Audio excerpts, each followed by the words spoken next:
वाजेंनी फडणवीसांना लिहिलेलं पत्र साम टीव्हीच्या हाती देशमुखांच्या दबावात कामं केली। पोलिसांच्या बदलीसाठी देशमुखांनी कोट्यवधी रुपये घेतल्याचा आरोप।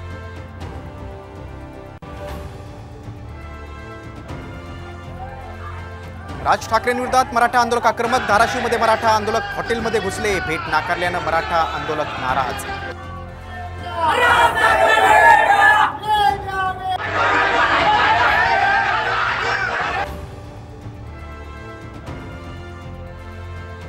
राज ठाकरेंना टाळा लावून तुरुंगात टाका। प्रकाश आंबेडकरांची मागणी। सरकारचा निधी परप्रांतीयांवर खर्च। राज ठाकरेंनी केलेलं विधान।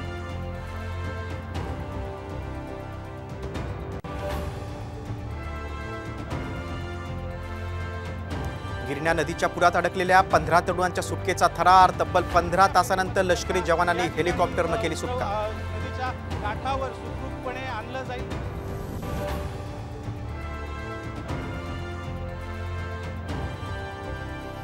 आणि बांगलादेशमध्ये मोठ्या राजकीय घडामोडी। पंतप्रधान पदाचा राजीनामा देत शेख हसीना भारतात दाखल, तर ढाका पॅलेसमध्ये आंदोलक घुसले।